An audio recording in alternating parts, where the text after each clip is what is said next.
the end of the season. Yeah, if Fox win here, it definitely helps them immensely to be towards the top of the standings because they would have a 2-0 tiebreaker over Cloud9 and they would be 1 game up, which means in order for Cloud9 to overtake them, Cloud9 would have to have Echo Fox lose 2 more games than Cloud9 does in the second half of the split. Yep, so a lot on the line here despite it only being the end of the 5th week. Bans are starting to come through though, Skarner and Nah.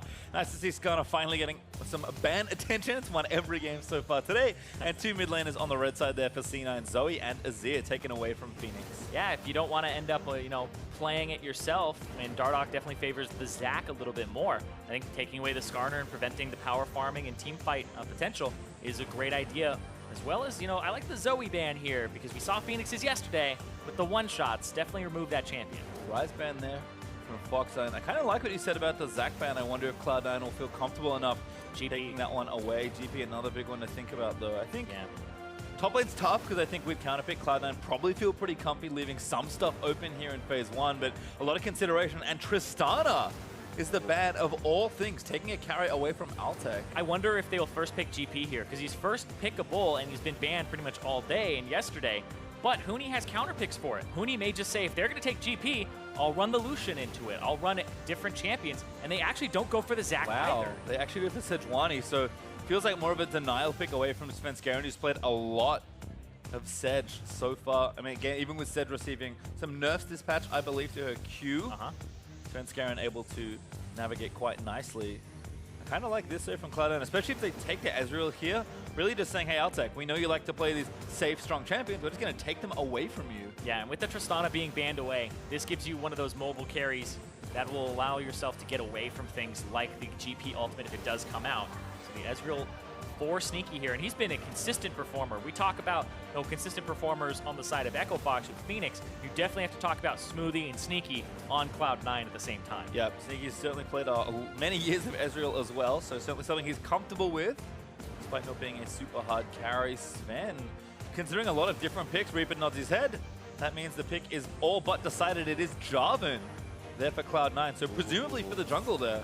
Galio is not banned in this game, so GP, Galio are both up right now. There's potential for Cloud9 to go with something like a Galio. Jensen back up to? Yeah, back in summer, he wasn't playing it at all, and then at Worlds, he busted out for the first time, and it was a surprise to everybody. So we'll see if he goes with that one there. Very curious stuff here. I feel like in general, the solo laners from both these teams are just saying, you know what? We both have counter picks for each other, so they're wanting to maybe see a little bit more of the drop. But like you said, that may mean that some power picks just drop through and get banned again once we move into phase 2. Simple stuff though here for Echo Fox as Kalista gets picked up by Altec. Kind of the AD carry left that he's comfy on. And maybe a support here. Yeah, I actually wonder if you pick support. It's so hard, right? This draft is really interesting. It's Valdimir though.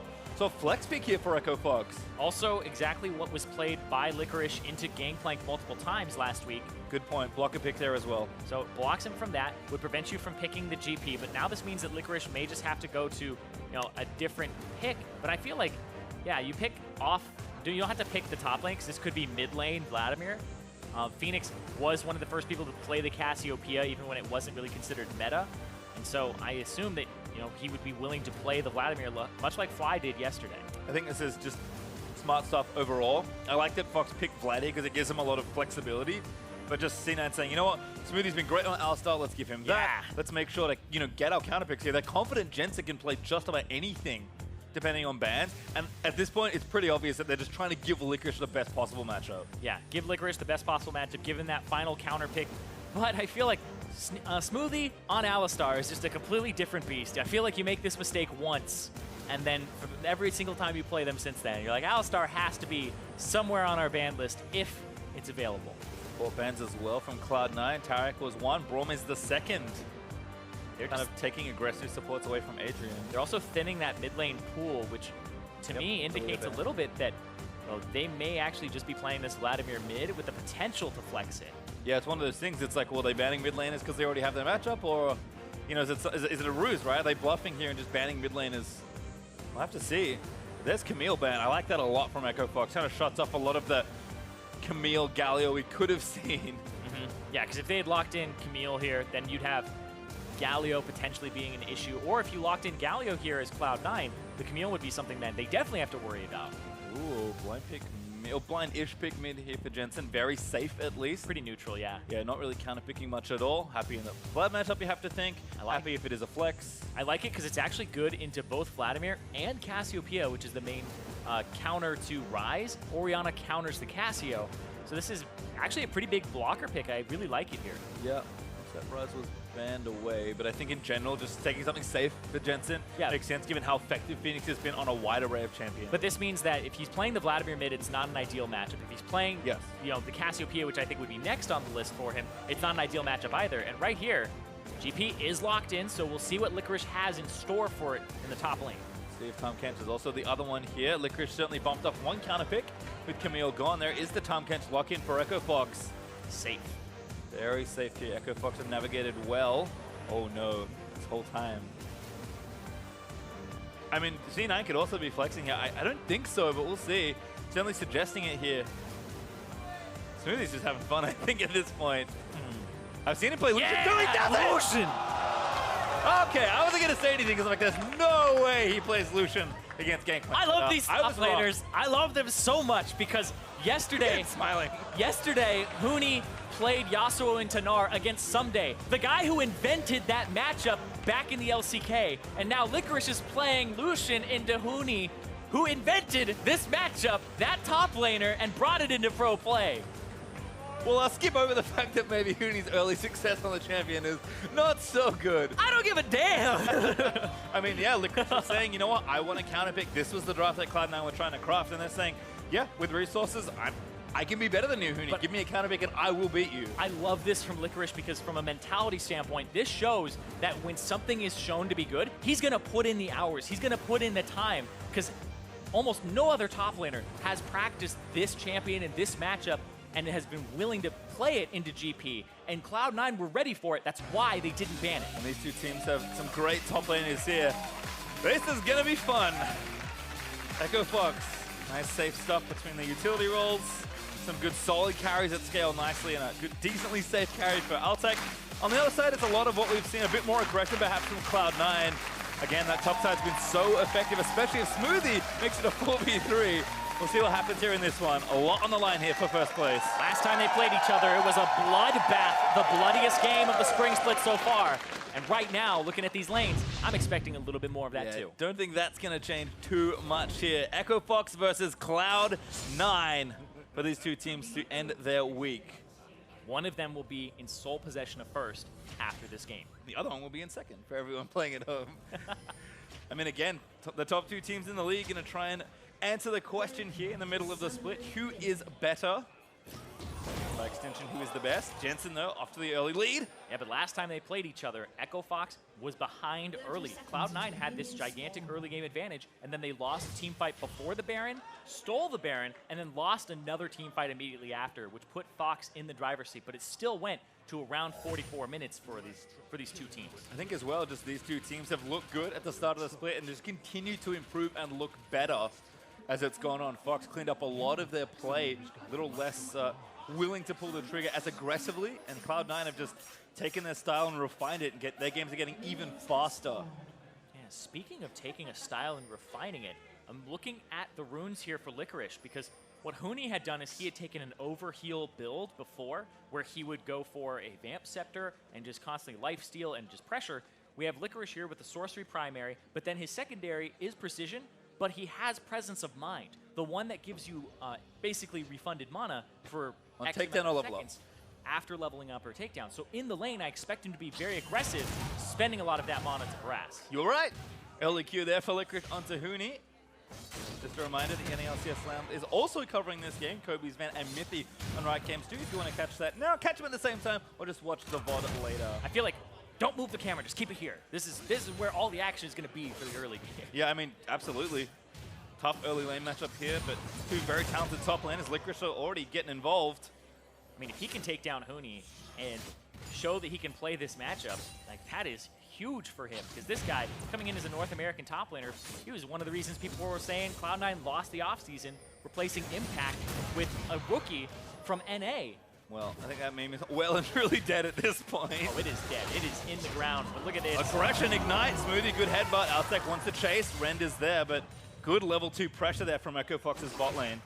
I like the fact that the Kalista was early picked for them, which gives them pressure. So right now, C9 have a winning top, mid, and jungle matchup, but their bottom lane has to soak. Oh, Dardoch? flag still! No, he's going for Dardoch instead. Who's going to get the Gromp? Svenskeren doesn't care. He's going to try and take him down. He's going to get the Gromp as well. Yeah, I like it. I was just talking about how the top mid matchups are winning for C9, and they have the winning jungler, so Svenskeren gets the pressure here. Threaten to dive. No way. Nah. Okay, Svenskeren going to back off, but that looks awfully scary from the Echo Fox side. But he gets to put pressure onto Dardoch, and watch this, he's actually, is he going around? No, he's just placing wards down. He's just going to take some of the plants on the way out. Yeah, doesn't know exactly the route, so just checking for camps. Actually, on to Phoenix. Great wraparound here from Sven. Phoenix forced to pull away. Sven's going to stick around for a slap. Just pops the W as Phoenix transfuses. Jensen pulling the way back, though. Might be able to keep this here in a good spot. Poke on a Phoenix. Blood Rush procs, but just hits a minion as Licorice back in onto Huni. Good power, though, to counter a bit of that trading. Yeah, he's down 10 CS. He'll pick up these potentially. And he'll be in a pretty good spot. Still 7 down. And they're both going to back. They both have TP as well. We'll see if they use it. Licorice already back. The second Doran's Blade. Instant TP back. Huni TP's to his turret. He knows what's up. Yeah, Huni goes for the Corrupting Potion plus a Rejuve bead. So it's interesting because he's playing this matchup in a very safe way. Hold on, though. Yep, Cloud Drake actually very grumpy. Nope, not yet. That would have been a lot of damage in a knockback, but it does not get aggroed. So mostly talking about the top lane here, to keep it on that point, is this Rejuve bead won't build into too much for Huni. This is just to get through the laning phase. This is almost like when you purchase the Doran's shield or whatnot. You'll eventually sell it. But I really like this because this gives him that HP regen that he desperately needs. But the Lucian is still very oppressive. And I mean, there's a reason Huni was playing this matchup into GP. Gets the barrel there. Parley though from Huni for a bit of trade damage back. Corrupting Potion helping out Huni as well in these trades. Yeah. Trying to just keep him down. That's what the Grasp does now with the move from the Klepto, is to allow you to win trades or at least stay even in trades. Jensen fighting there. Phoenix doesn't get the empowered cube back up. Dardoch up top though. Licorice has no TP, doesn't have the wards, doesn't see this coming. And now Huni is being aggressive. Yeah, I think Licorice already knows that this might be trouble. Where's the Sedge going to pop out from? Dardoch being very patient here. Yep, there he is now, moving for a dive. Licorice, I think, go bamboozled. Flashed out of the way. The W is not enough. Damage from the turret's not going to heat up fast enough. Dardoch somehow lives there. He went for the Q flash to predict Licorice's flash, but his flash was just a little bit further and was able to get out of range. All right, well, longsword now for Licorice. Going to lose some CS to the turret as he walks back to lane. Huni able to play catch up at Smoothie. Back into the bot side. Adrian's going to call that off. He gets stunned now after the trample. Altec, though, again, spears back in. Sneaky trying to play up and aggressive. Well, Sneaky arcane shift forward for some extra damage there. Oh, they're just jumping right past the Q, almost hitting. Certainly tough stuff. Sven back on the warpath. Oh man, top lane though, this just delays Gangplank's build so much because he's 10 CS down because of the pressure. He's honestly in a pretty awkward position with his build now because he's been building mostly to just survive the lane and try to scale up. Dealing some damage to Dardoch, who has not been having a great game either. The top half of the map is just Cloud9. Puts a control ward down as well. So really just trying to bully. Going to go to the wolf camp and find him. Smites up for both. Sven gets the big wolf. GP is coming from the other side here. It's a collapse onto Svenskeren. Stun there from the Sejuani. Phoenix is also here. Sven flashes out. Jensen there with the ball to protect him. Nice flash angle there from Sven. Yeah, they end up getting his flash, but we'll see Licorice. Culling actually kind of spots Huni through the darkness. Gets a bit of damage down. Now going to zoom over the edge. Takes down the ward first, though. Yep. And gets himself out there. So Licorice still applying a lot of pressure here in this top lane matchup. Yep, 15 CS ahead or so. See if they can keep this up. Sven actually also here. Dardoch's just abandoned this left side of his jungle. Svenskeren takes another camp away from him. And this seems like a very, I would say, almost like Longzhu type style where you have a winning top lane matchup and then you have a winning mid. You just control that top quadrant. You really don't have to go to your bottom side of the map almost ever. You don't have to care about Drake right now, Cloud. And so Svenskeren can play going to his red, going to the enemy blue, and even though his blue is up, I expect Svenskeren to go for an invade on that top side after getting his red. Jensen also getting pressure in his lane, so able to play up. Actually forced Phoenix pretty far back, takes a turret shot, but nice shield there helps him Maybe even looking just to force some cooldowns here. Yeah, Fenix playing up. Jensen's like, all right, I'll try to solo. Pan it out. There's a cleanse. Needs to be careful. Jensen knows the shockwave is ready. Pool is there. How close is this going to be? Jensen with a flash. Knows he couldn't win it. Yeah, doesn't have the cooldowns to actually deal with him that early on in the game, and the Valdimir went in. He gets the flash, but they both burned both summoner spells, and hold on. Sven is 6. Yeah, barrel chain hits Licorice. Huni looking as Licorice does out from under the ultimate. Fenix fades away from the gank in mid lane. Yeah, and that was good from Fenix to duck away, but at the same time, Licorice, he could have been in big trouble there if the ultimate had been a little further up. Huni still had flash and that advantage to potentially chase him down. Is this too aggressive from Sven? I guess he's going to back up pretty quickly. Yeah, he knows. Yeah, I was talking about I expect Sven to go for it because he has the winning mid and top lane, and they were pushing in. But the whole kind of flow of that got turned around. It's Fenix actually backs up the ward, dies off. Yeah, it's like I don't have any vision, so I'm just going to play a little more carefully. Good intuition there from Fenix. I'm going to get Sentinel. No, doesn't hit it. Back towards the right-hand side of the jungle. Finally, Jensen taking a recall there. Has his lost chapter already done. We'll add Sork Shoes to that though. Undoes it, goes Fiendish Codex instead. And Fenix again getting that health. Stopwatch is ready. Got the Kindle Gem as we check back into the bot lane. It's been a little while, but pretty even so far. Altec and Adrian doing a nice job playing up though. Doing a great job playing up, and Sneaky actually goes out. Smoothie goes in. Tough to win trades here versus Kalista, especially when they're this extended. Altec rending out of the way. Smoothie's trying to get out of the range of the spears, but probably not going to be. No, actually is that lucky. Yeah, it looks like he didn't press the E fast enough and wanted another target. Hold on. All right. Who's flash still down. Lucian, Huni in there. Licorice, can you outplay this? I don't think so. There's the calling out. Damage is decent with a stun from Dardoch's going to give the first blood over. Licorice doesn't want to die to Huni, but he's got no choice. Parlay, baby. First blood for Huni. Huni gets some attention in the counter matchup, and they're able to take down Licorice's Lucian. And Huni knows better than anybody that when the Lucian falls behind, it's not very relevant in the game. No, he's falling behind. I think Sven's kind of extension of the blue, cascaded all these things. Again, you have to make really strong decisions. It's great from Dardoch. Yeah, very persistent, worked out here. Yeah, because he went all the way through. Instead of going through his own jungle after the blue buff, he went through, helped out mid, and then went up through the top quadrant where he's not expected to be, because that's between the two winning lanes. And then he gets a back gank on Licorice, who has to either break that freeze, because Huni's building one, or keep him under turret. And you can see, Huni, play my Lucian. Happy man. Always feels good to get first blood with a Gangplank Q hit. Only hit Kleptomancy for maximum value, but probably wouldn't have survived the lane at this point. Still down in CS, but Huni definitely picking up in gold. Still ahead 500 after that first blood. Fade's now done. Licorice still pressuring, and Sven doing the same again. Cloud9, despite the mishap there from Licorice, don't need to change game plans just yet. Yeah, I don't know if it'll continue to work out for them here in the near future. They do have that top lane warded up, which is exactly what they want to be doing, and Dardoch is now going to get spotted, so they'll be able to have some pressure here and potentially collapse and steal away the camps. Gromp battle not in play this time. Yeah, now the top laner's pretty safe. Dardoch, though, searching. The headbutt. There's actually a nice stun to Adrian, but he gets eaten. Smoothie ults out. Still the great health there. They're going to chase down. Ren might be enough to ignite. Also used. Still needs it. Flash forward from Altec. Look at the Smoothie. Grabs the kill, diving the turret. And Altec and Adrian, they had some wishy-washy performances back a week or so. And now, this week, they have turned it on. Even their game yesterday versus TSM, they were able to have a really good time. Or sorry, their game yesterday against the 100 Thieves, not TSM, but still. Sweep from Licorice. Low in health. Dardoch's going to chase him. There's the ult from Huni. Probably going to be enough. The calling is there.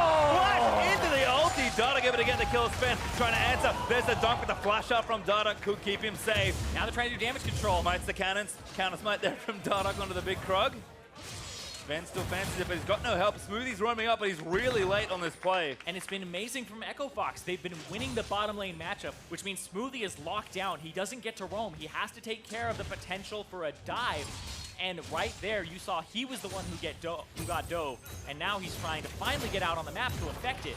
But the map is now collapsing as Echo Fox are taking some really good ganks and fights. And we saw earlier that graphic. Dardoch, #1 in opposing jungle proximity, which means he is all over the enemy team and ganking. Following Sven after all that early pressure from J4. Nice stuff there from Echo Fox. 3 kills up to nothing. Had about 1,500 gold as we'll watch this one again. that has started off so early. Like, you look at where Dardoch was positioned, he's by the enemy Raptors when that starts off, and Licorice is warding and trying to get out. He really doesn't stop ever from retreating, but Dardoch is there just in time. Oh. Not sure if he wanted a different flash angle, but Fen, again, looks for the counter dunk, doesn't grab it. We'll get Dardoch's flash on the other end of it, but kind of the way to win this game was presented pretty plainly here by Cloud9, but EchoFox have done a nice job countering that, and GP is only going to get tankier. Sorry, only get stronger, not really tankier, but as the Trinity Force moves in, a lot easier to win this matchup here. Yeah, and the fact that he has a kill and assist to his name, plus that first blood gold, he's over 900 gold up. Look at this in the mid lane, a 2-on-2, both junglers here. Dardoch on a Jensen, Sven here though, flashes for the knockup, Fenix flashed in for the Hemo Plague, that's going to force Jensen out of there. Shockwave is ready for Jensen, but has to use it carefully, forcing the pull from Fenix. Jensen steps forward, does get the Q damage down. Here's Smoothie. Maybe we hit for a dive. Fenix can't stay. He doesn't have the W, but he doesn't know the Smoothie's got ulti. Here he comes. Fenix gonna get. Ooh, what a great stopwatch with the ball. You know, so Fenix is gonna get Shockwave back down. Jensen gonna get that kill. Those are the roams we were talking about from Smoothie. The W was still down, and so they're able to potentially take this turret. Cloud9 bouncing back. I think Cloud9 know they need to just do something about this mid lane. They're gonna break the turret open. I think just get out of the laning phase. Yeah, get out of the laning phase, roam around, and they actually get first turret before EchoFox's bottom lane, which has been doing so well, gets first turret. And chasing Dardoch again, though. Again, the dunk comes in. No Way flash out. this time for Dardoch. Jensen here, but he's there. Gets the kill. Great extension on the play from Cloud9. And you can see the frustration on Dardoch's face. This is one of the most tilting things in the world as a jungler is when you have two losing lanes, that the enemy jungler controlling your quadrant of the jungle. When you want to play there and help your team out, it means you can't do it. If you force it, that happens. And that's been pretty much the story of the game so far. Sven has been pitching a tent there. And again, Cloud9 sticking to the plan and continuing to show that even when there are some slip-ups and they don't make many, they're able to very quickly identify how to get back and push the game back to even. EchoFox still up under 1,000 gold, happy with the situation given how bad the top lane matchup especially looked. But we're going to be really close as we move towards that 15-minute mark. Watch this play again in mid lane. And you can see these 2-on-2s incredibly close. You're seeing so much. Jensen forced to flash out there as well from Fenix, who's applying pressure. But he went after Jensen, did not go after Svenskeren there, and tried to burst him out. And Fenix just doesn't back up far enough, not respecting Smoothie's roams. And that's the thing. Smoothie's roams are really interesting because you don't expect the Alistar to be there. There's no reason for him to be there, and that's what makes it a good play, is because it's not the normal play. He's actually going back towards that top lane. Sneaky did lose his outer turret as well in the exchange, so Altec and Adrian able to get that off their strong 2v2. So one turret apiece here, mid for bottom is a pretty interesting trade, even on gold, but I think map-wise, probably happy on the C9 side. Yeah, but for EchoFox, they just got the Cloud Drake, which is exactly what they want to do. So now you have zero reason to have your dual lane on the bottom side. They're looking for Licorice though. No flash again, Dardoch. No Smoothie here either. Just going to try and call the wave down. Fenix low. Smoothie going to try and make something happen here. Licorice still fighting out of the way, but the stun's going to secure another kill for Huni. Mid lane though, actually a kill for Altec. Took down Jensen. C9 still trying to chase it down. A great cataclysm there from Svenskeren with a turnaround from Altec. And now the TP in from Huni. Dardoch also here. This is a terrible spot. Fox closed the trap so nicely. Smoothie trying to save his AD carriers. Altec gets a double kill. And Sneaky, he will live, but Fox just wiped the floor with Cloud9. And Fox are like, go Baron. There's no Baron yet. It's just 16 minutes in the game, and they killed 4 members of Cloud9. Well, talked about the goal lead maybe being a little too close. Ramping up again here for EchoFox. They'll take the Rift Herald as well.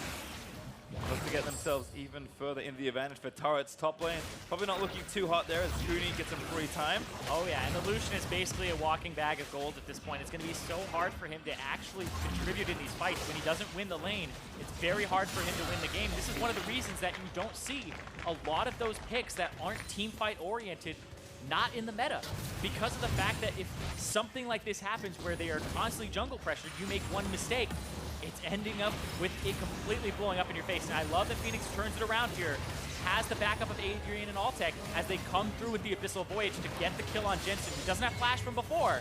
And now, great ultimate from Altec, throws Adrian out. Adrian then does get caught back in, but Svenskeren's dunk is not enough damage, and they don't have the follow-up. Everybody's collapsing after the kill on the top lane.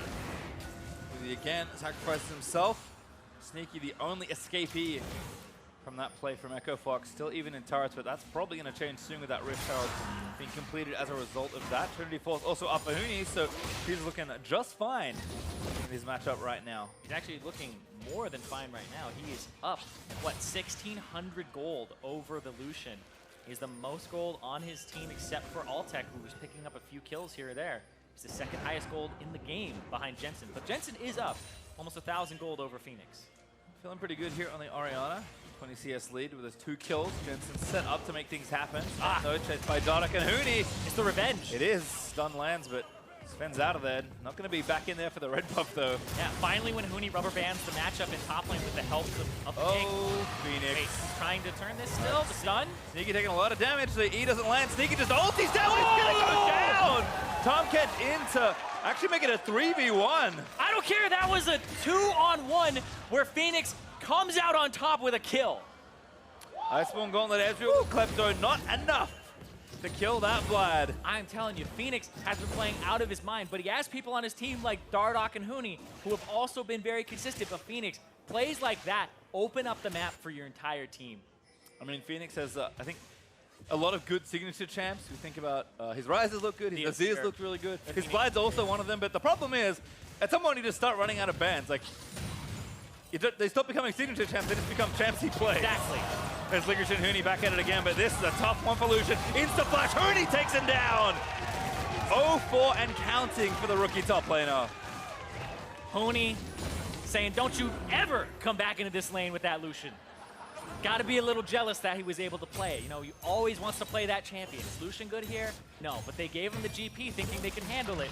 With the pressure from Sven, doesn't matter. Huni with the solo kill picks up the turret in the counter matchup. Yep, and there's the outer turret in top gone. Rift Herald still up for Dardoch if he wants to try and use it. Siege mid looks like a good spot, and hey, lo and behold, Dardoch's going to channel that one down, and no amount of wave clear is going to stop this one. Exactly. There's pressure on this mid lane. It's going to die from Shelly knocking her head into it. But top lane, at the same time, you have this Gangplank with Trinity Force getting another turret. That is so much power damage. play of 3 potentially. Sven again doesn't land a slow though. Tagged him with the electrocute. Jensen ulted there by Dardoch. Rift Herald's good. A shockwave onto 2.5, 1.5. Not sure. Rift Herald. Shelly's a person. Gets caught in there. Certainly is, but he's going to go down. Still again, great pressure from Echo Fox. Practically got the top tier 2. Not dead yet, but that'll be an easy one for Huni to get later. And this game is accelerating awfully quickly for Cloud9. Yep. Echo Fox with their foot on the gas here. And we were talking about how sometimes during the mid game, they have some blunders that happen where they'll have this gold lead at 20, but then at 30 minutes, it'll start coming back towards them. They have a lot of throws and uncoordinated plays. But in the last week, Echo Fox have really been on top of their hubris and have been not playing slower, but smarter. Slower when they need to, certainly. Just able to kind of put all their pieces together a little bit more fluidly. Cloud9 going to have to battle back from one of the biggest deficits of this split. Down 6,000 gold with an 0-4 Lucian versus the Gangplank. That's like about as polarizing as matchups can get. Yeah, the fact that it's a counter matchup that really only operates to counter the lane, and he is very far behind now. Looking at it, he is, oh, I don't even want to do the math on that gold. It is a lot. It is 9,500 for Huni, and it is 6,700 for Licorice. That's a lot. That's my official mathematical analysis. Yes, he is of that gold lead. 3,000 gold ahead of him. He almost has 150% of his gold. It is that ridiculous right now in that top lane. Well, Cloud9 going to have to show us a lot here if they're going to battle back in this one. Had some longer games. For the most part, they've been ahead and stayed ahead. This time it's Echo Fox this time to show us their closing speed. So they are brutally far ahead at 21.5 minutes in. Turrets are down. C9 with only that one outer turret to speak of, and just playing against too much pressure. Phoenix also 2.5 items. We saw his 1v2 kill earlier. Going to make that even easier with the Zhonya's now completed as well. And Lucian is the one that's matching Phoenix in this mid lane. If Phoenix, or sorry, in the side lane, if Phoenix had swapped 2 teleports, so he'll be able to split push, put threat onto the Lucian, who's 2 levels down over both solo laners from Fox. And Echo Fox has just been controlling the map, even though I would say they had less control dealt to them in the champion select. C9 definitely picked more aggressively. Couldn't quite get enough of a lead as Fox weathered that storm and now come out with a second Cloud Drake. Just moving up, sweeping out the vision, setting up around the Baron area. Certainly been unafraid to make moves here. Have Echo Fox. Cloud9 very blind here. Tag 1. if Fenix knows that Licorice's flash is down, I would actually expect an all-in on that bottom side in the near future. Dardoch at least, but again, Huni too strong. 2 items done. Then I'm going to have to go back and manage these waves. Oh, Svenskeren maybe caught, but gets out with a flag and drag. Jensen behind him, but that wave is just big enough. Sneaky takes a barrel there by Huni. And that turret's going to go down, make it 5-1 in turret score between these two. Fenix is just like, yeah, you can't really stop this. Yeah. Licorice just has to dash away, try to get back off cooldown. Fenix going in. Yeah, flashing in. There's a Hemo playing Licorice. He knows it. It's just all over here. Dive from Fenix, gets in the solo kill. Exactly what I was saying. If they're timing that flash, Fenix is going to all in, use the Proto Belt and his own flash, and gets a kill on the opposite side of the map, and has TP as his team is doing Baron. I've seen this before. Smoothie actually going to catch him to Huni. That's a good kill if they can get it for Huni. He's going to find his way out. The shockwave lands, hits Huni and Sven, gets chased out of the pit. Jensen able to grab the shutdown goal as Fox pull off the Baron. So you're saying you've seen this before? Oh, a Cataclysm, what do they have left? Pull out there as Adrian gets him out. Somehow spits him over the wall, but Adrian is going to go down for the life of 8 of his AD carry. And now C9, maybe they just say YOLO, go for the Baron. Yeah, you were saying you had seen this before. I'm like, what, Echo Fox potentially throwing the game in the mid game? Well, yeah, that's what's happening right here. You're gonna have Fenix TPing in though. Dardoch on the side. And no Hemo playing. Smoothie's like, get out of there! And Fenix is like, all right, maybe I'll just steal it. Maybe I'll kill you all. Fenix goes in. No, it's Sven. Finds a smite at C9. They got to book it. Smoothie like you're going to go down. Licorice somehow barely escapes. Altec flashes over. The culling is good. Dardoch needs a kill. Flash forward from Sneaky, able to get it as Jensen takes down Fenix in the pit. I am ready for this bloodbath to begin here. It has begun. Oh. 100% it has begun. Right there, Jensen now 5-1 on this Orianna, and they have this Baron buff, which gets them right back into this game. It is not over yet. You guys cast your minds back to last summer, where everyone was saying, man, Jensen's playing so good. The team's not stepping up. This year it's been Jensen playing quietly, but this game will be a loud one if he's going to carry it. So we'll watch this one again. If you cast your mind back, this one won't be hard. To about a week or two ago, where we were saying Echo Fox sometimes just trickle in one by one. Fenix is trying to help secure the Baron, gets a kill, but ends up getting picked off himself. Dardoch tries to flash in, gets picked up, and then Fenix drops as well. So that's 4 people dropping on the side of Echo Fox. And now 220 with the Baron buff. Cloud9 going to try and equalize some of these turrets. I think at a minimum you need to get the 3 outers here and just give yourself some more space, but anything more than that, given where we're at right now, is probably gravy. As you can see, at 25, C9 still at their largest deficit in the 2018 NALCS spring season. That was after that Baron play, I believe. Yeah, but this is when they look best, to be honest. When they're in situations where they have potential to come back and play the map in that 25-plus minute area. And Huni, he's trying to make sure that doesn't happen. Yeah, he's just in there on a Licorice. Fox really forcing 4v2 under this turret. And they really just want to keep killing Licorice. Like you said, walking back a goal, not a bad target at all. 2 assists now to his name, but still 0-5-2 as Cloud9 do defend their top lane inhib turret. Looking for more. They did get the bottom outer, so kind of top out of the one left, but it's a long, long lane for C9 to try and push down. They don't have very much Baron left. Yeah, about a minute and a half for them, but that's still enough to get the pressure off for a bit and start resetting, because Jensen is hitting those power spikes for himself at 2 items, pretty close to 3 here, has 1,600 gold in the inventory. Looks like Deathcap actually up to bat as well for him. He kind of knows, all right, the onus is on me to carry this game. Yeah, they don't have much MR at this point, and they have a Gangplank and a Valdimir who won't buy some for a good while. So you're looking more at just having a burst of AP as opposed to having the Void Staff penetration. He's just looking at having a large shockwave. He will buy the Void Staff later if they do start stacking him on. Blood Shield as well. Check those 2 marksmen. Jensen actually has the hat now finished. As Licorice and Huni still back to battle, but Cloud9 trying to cut him off. Wanting to take this outer turret at least. Licorice doing a decent amount of damage here. 30 seconds left on this Baron. Has the cannon minion with those 30 seconds left on the Baron. I mean, there are many kinds of Barons in League of Legends. At this point, this is one to just keep the game afloat for Cloud9. This is not one that equalizes or even gets you ahead. It's still a necessary one. Oh, I've seen this one before. Bad movie here for Licorice as he goes down to Dardoch with C9 going to try and take a turret. I mean, if he's 0-6-2 and his team is taking turrets, though, I feel like that's worth He's a walking bag of gold, but when you die that many times, the gold is only so little. Yep. Decent sized bag. Gold running out. I would trade my 0-6 top laner for middle tier 2 every day. That's exactly what they got. So if you're Cloud9, you'll be a happy man. That's 20 seconds up to this Mountain Drake. No top outer turret taken again. All those resources committed to kill Licorice a 6th time do mean they also keep the outer turret. And Echo Fox collapsing on the objective. Mountain Drake probably pretty important in this game. Yeah, the fact that Licorice is down for 10 more seconds means they can't really contest it here. And so it's probably going over to Echo Fox without a fight. Someone could sneak into that top lane, but that doesn't look like a possibility either. Instead, Cloud9 going to go back and spend their gold. It's time to reset the map once again. Adrian and Dardoch, not the most fearsome of objective-taking squads. Dardoch even smites early. Has another charge ticking away. That's how confident he is that Cloud9 isn't going to check by in 15 seconds. No sneaky ultimate fired off. Frustratingly slow. But hey, they know they got the control. That's true. Able to take it down. Oh, come on, man. He did it! All right. Mountain Drake over to Echo Fox. Cloud number 3 spawning before the Elder this game.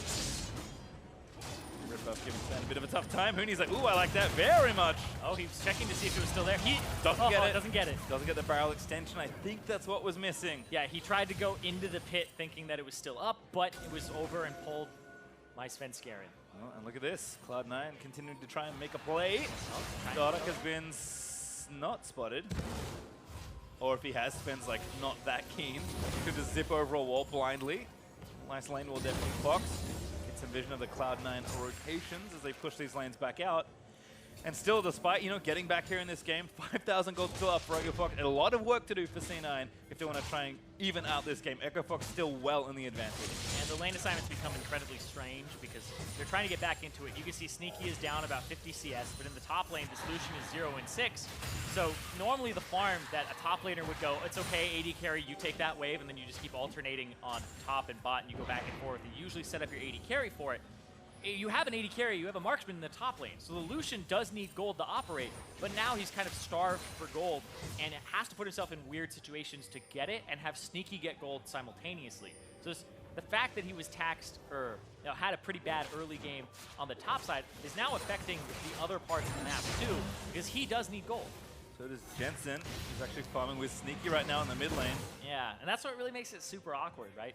Is that Jensen's probably going to pick up more of the CS because he has the AC wave. Smoothie in up to Adrian, going to try and pick him off. Greyhound popped, Altec with the ulti. GP ult as well just to deter that play. But C9, good pick to try and find their Sneaky. Sorry, Smoothie just burnt Righteous Glory to make that, to close that gap. Trying to make the play happen. Licorice, though, getting farm time alone on the bottom side. That's what you can hope for right now. It's all about buying time here. Echo Fox, I think, still looking to push the pressure forward with their lead.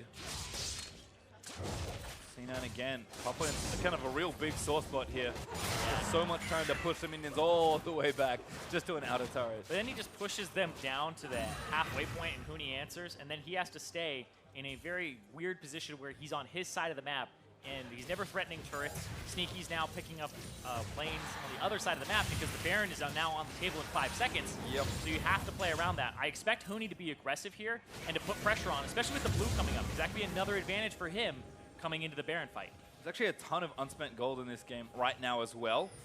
So with Baron being back up, I think they're just favoring the map control a little bit more.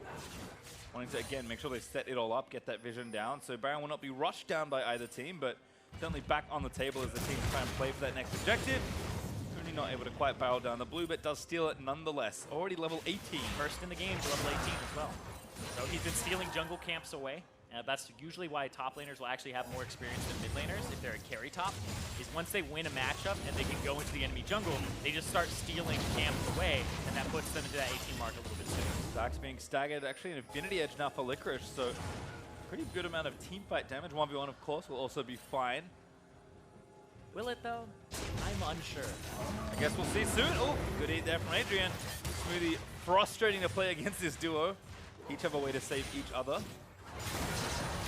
I'm still really unsure, but Lucian did get Here buffed. comes Phoenix, here comes Huni! We're gonna make the play happen. Hemoplague not bad. He's gonna chase it up to Jensen, gets the shockwave on the one, but he's just gonna get chased down and shot down. Licorice joins the fight, but it's way too late as Altec goes unstoppable. A headbutt back in onto Huni, but they can't kill him either. And Echo Fox just dives straight under the turret. Echo Fox, there's only Sneaky and Svenskeren alive for Cloud9. They're going to keep pushing. This is the Fox style. All of a sudden, that pace being pushed straight to the Nexus turrets here for Fox. They have 2 minions. Sven's trying to kill him. He does. Gonna go back in, does get them both. Pops the stone plate to try and make himself tankier. Gets eaten up for the Cataclysm, goes down as well to Altec, but that sacrifice likely saves the game. I think he saved it for a little bit.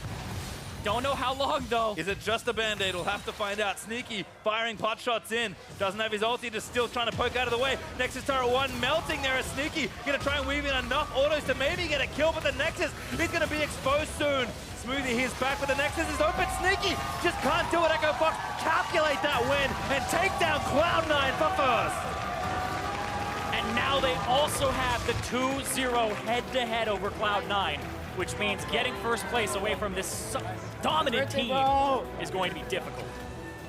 Someone had to take a tough loss here, and today it is C9. Echo Fox just looking so sharp in the counter matchups with Cloud9's pressure that has looked so good. In the 2v2, where we didn't really expect Altec and Adrian to find some sort of lead, basically everywhere, even with Fenix falling behind in his 1v1 lane, everything else came together. And this was something that Echo Fox fans would love to see from this team. They drafted a winning bottom lane to keep Smoothie and Sneaky, even though they got the Alistar, in lane so they couldn't roam. And they picked scaling top and mid lanes. They got counterpicked. They end up in bad matchups, and Svenskeren did control the top side jungle, but Dardoch found really great ways to get to top lane. And then the Lucian ends the game 0-7-2. Courtesy of Echo Fox. Yep.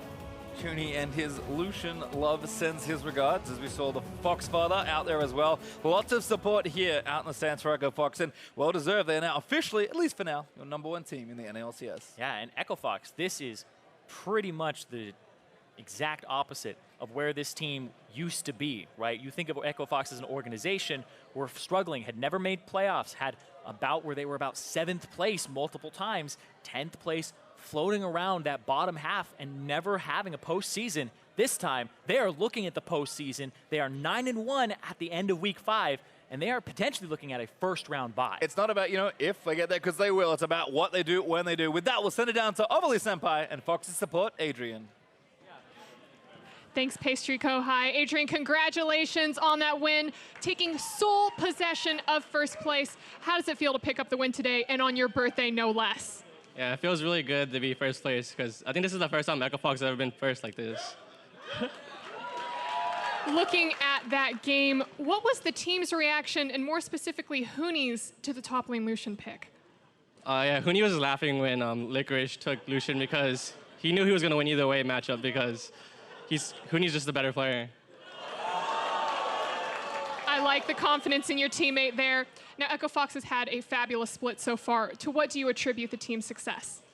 I think it's just everyone's working really hard together, because everyone doubted us in the past. We're going to have attitude issues, motivation issues, but we just proved everyone else wrong by winning, because everyone thought we were going to be a bottom place team, and now we're first place. Well, congratulations again on your win, and happy birthday. And for more on that game, let's hear from the State Farm analyst desk. Thank you very much, Avali. Happy birthday indeed, and what a way to close out the weekend here with a win over Cloud9, moving solidly into first place. Sole possession. Yeah, that was it did have that kind of typical Echo Fox throw for a little bit, but it wasn't really close aside for that moment. Right. And to address the point around the top laners, yeah, it's a little bit of trash talk, but in all reality, Mark, in that moment, you said the best top laner in the league is beating up on the rookie, who's been performing super well Best player anyway. in the league, maybe, right? with Huni at this point. It's kind of, he's making that case pretty strongly here, but it was some really interesting stuff in the draft that led to that Lucian versus GP matchup that we saw. So when you look at this draft, the first thing to note is how priority works between two teams, because if one team has 0 priority on a champion, you don't need to keep high priority on that champion. That's kind of what happens here with GP. No one bans it out. They banned the Skarner instead. C9 loves Skarner and Sejuani, so screw the GP. Don't pick it early. Take the Sejuani first, and then you start setting up this weird draft where we have a lot of flex picks kind of going on here. Yeah, and if we can get through the draft right here, the big breaking point is going to be the Valdimir, which is the third pick on the blue side for Echo Fox. C9 doesn't take too many chances, especially with Ezreal. The Jarvan was a little bit of a weird one because not many people pick it on this patch, but because of the bans that we had seen in the early Sejuani priority, it makes sense. The Vlad's where they really start mixing things up. Yeah, because with that Valdimir pick, you kind of assume Vlad goes top generally, but what they're doing here is they've effectively picked 2 solo laners with the flex that comes in, so C9 doesn't feel really comfortable banning out either of those that much and instead focus on the support pool, which allows Echo Fox to ban out the Camille that can potentially come in to a GP, and because C9 doesn't want to waste bans on a top lane Vlad, so they let the GP get through as well. So after all of that, when the picks start coming in, C9 doesn't really take anything too crazy. They take the Orianna because they need their mid laner, and then finally, 4th pick, Echo Fox is finally able to grab GP with no common counter picks left up. Yeah, you could argue that the GP should have been banned if Cloud9 was never going to pick it because the Valdimir counter could technically be flex top lane.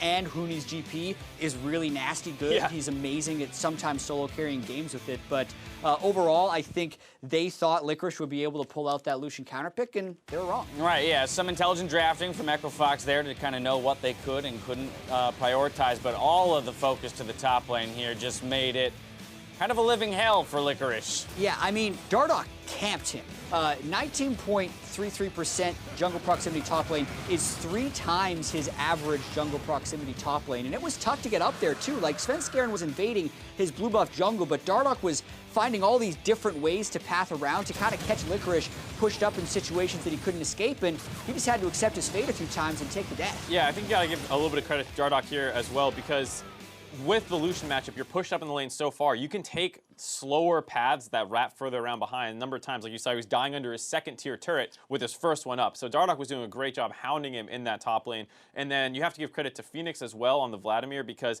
he had to flex that. The enemy team takes Ori. Not a great matchup for the Valdimir, and he was doing largely fine. His only death in that laning phase came from a 3-man roam from C9. Right, and as with most Echo Fox games, there comes some massive explosive team fight. The one in this game, though, comes 16 minutes in, relatively early on. No Baron for them to turn to as they normally would, but a 4-for-0 in the mid lane. Yeah, kind of the Echo Fox special. Fenix goes all in on Jensen as the Tahm Kench is coming in.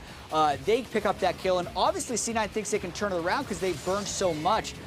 But they don't actually have a good way of following Svenskeren's ultimate here, despite catching 3 people. And Altec was doing damage the whole way, as well as just hopping out of the Cataclysm. By the way, they had killed Licorice in a previous replay that we just saw, so now the cavalry can arrive from down bottom. Yeah, so there you see, it just turns out this massive 4-0 in the mid lane that Echo Fox seems to find those fights. They start pushing all these turrets down.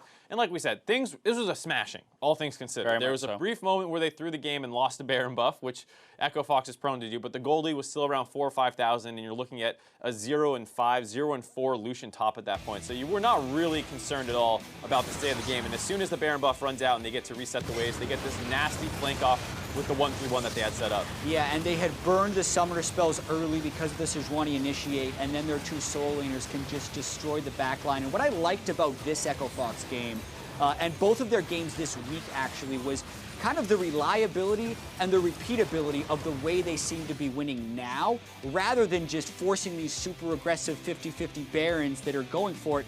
They're just doing smart ganks, they're finding smart initiations for team fights, and intelligent ways to find flanks into the back of team fights. This is much more confidence-inspiring as a way to win. Right, a couple of things left to clean up for the squad of Echo Fox, but even as we've mentioned, those few times where they maybe throw an advantage back, they're quick to regroup, quick to regain their composure, and find their new way of winning. I think it's the kind of case where it's like, yeah, okay, they're not the perfect team.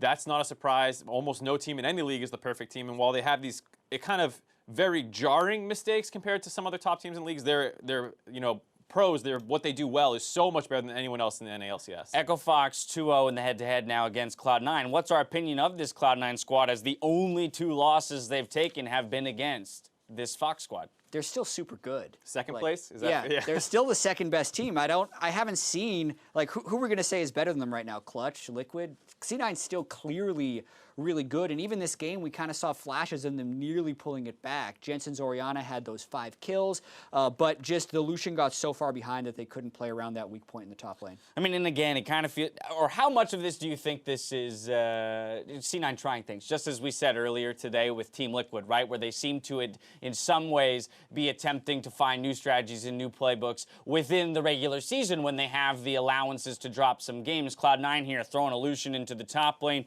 and trying to kind of react within the champion, the champion select itself. I wouldn't say it's too new of a strategy. I mean, it's a specifically different pick than we've seen out of him, but it's the exact same strategy they've been running all year. Still looking for counters in the top counter pick lane. in the top lane, and this time Echo Fox did some clever things to kind of get good matchups and things like that, but it was still a little risky if that Vlad pick didn't work out. Is this a strategy other teams could emulate against Cloud9 now, or is this specific to having Huni on your squad? This is a level of creativity that is becoming more and more common in Echo Fox's drafts because Huni plays everything, and Fenix, who has been known for having a small champion pool, has showing a level of diversity he's never shown before in the NALCS. Mark is like, I used to coach Phoenix. No, I'm just saying there was a period of time where he had the most unique champs in the split and won with them. And his Azir was still the best. His Azir is still the best. That's anyway, fine. I feel like Phoenix is being better on those champions than he has ever been before. Okay. And that's giving them, I think, sometimes more solo lane flexibility than any other team. And it's really hard to prepare for that. Fair enough. Echo Fox is now definitively the best team in the North American LCS. Halfway through the split means we're just that much closer to the 2018 NALCS Spring Finals taking place in Miami, Florida on April 7th and 8th. To give yourself the best shot at securing a seat, be sure to register as a verified fan on Ticketmaster, which gives you access to purchase this Thursday. Be sure to check out lolesports.com for more information, and we'll look forward to seeing you in South Beach. We're going to step away. When we return, it's 100 Thieves versus Counterlogic Gaming. Don't go anywhere.